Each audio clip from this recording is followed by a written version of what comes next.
Welcome back to Busy Live, the Sunday talk show here on the Arise News channel.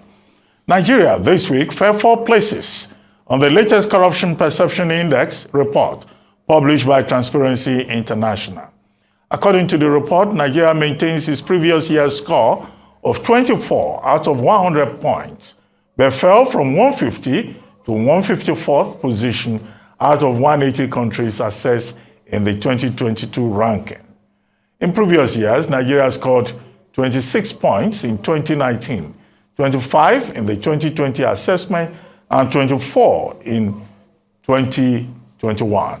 Chairman of Transparency International, Delia Rubio, explained that global corruption levels have been stagnant for 11 years in a row.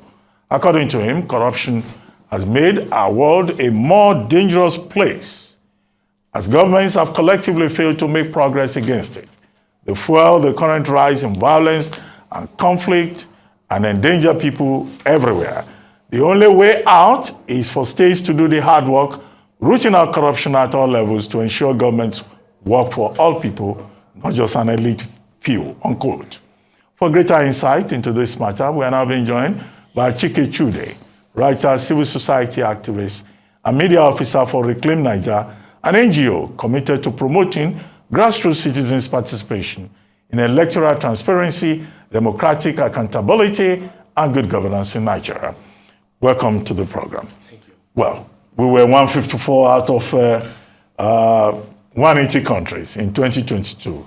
We are now 150 out of 180 countries with the same score of 24 out of 100.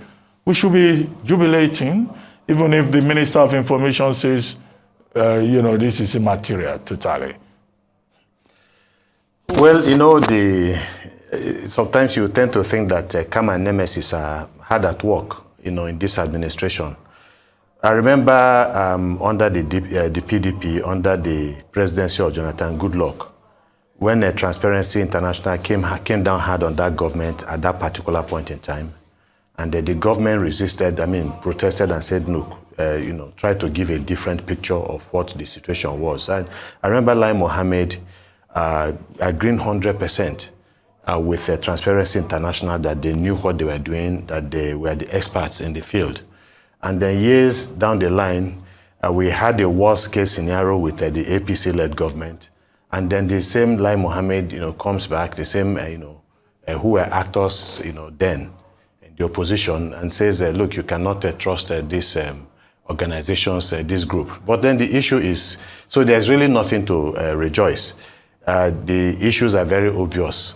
The failure of the state, the failure of, or the weakness of state institutions. There has not been any improvement, in these, areas. And beyond that, again, is the fact that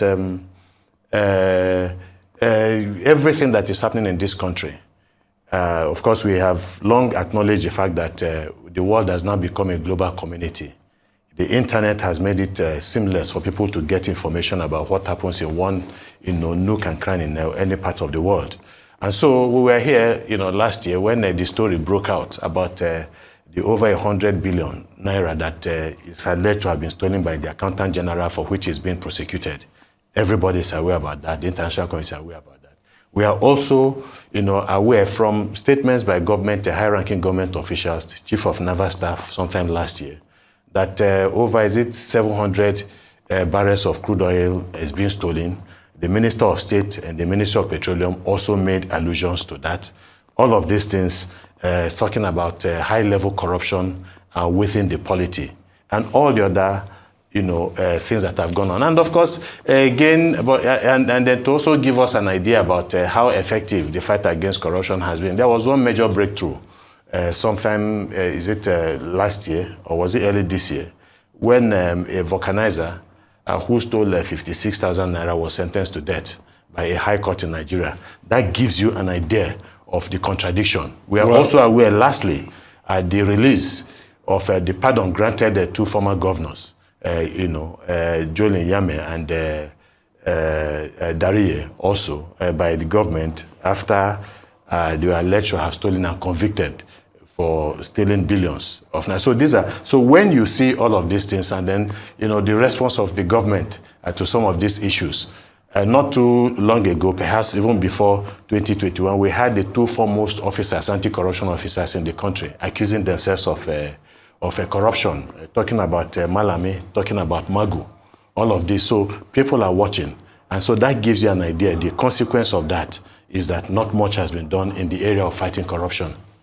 Okay, I mean, the view has been expressed by other, commentators on the subject that the report of the Transparency International Index is not really an assessment of the work of the anti-corruption agencies in Nigeria. That is just what it is, perception, from random assessment and reports and impressions given by respondents, rather than anything that is based on statistical analysis. Yeah. So if it's just a perception, maybe perhaps if you look at some other people, if you were to change the demographics of the respondents, you will probably, get even much better results. But that we have moved up, from 154 to 150 because of the electoral 2022 and the government's efforts to fight crude oil theft. So it's all about perception. Well, I don't know about changing demographics. Perhaps we should, concentrate on the political demographics. Talk to the politicians, and then you realize that the country is doing well, that there is no corruption. Perhaps that's what they will tell you. So the reality is that the people that have been spoken to are Nigerians.